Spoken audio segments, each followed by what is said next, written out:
1/4 to 1/2 of an inch.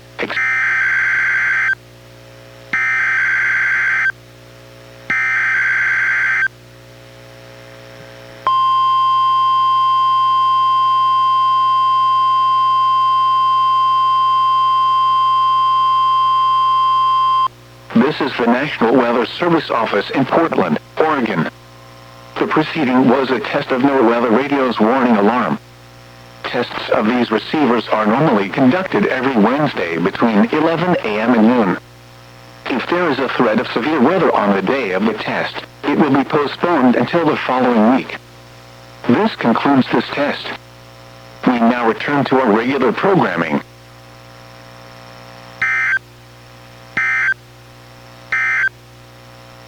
Forecast for the North Oregon coast, high surf advisory in effect until 7 p.m. this evening.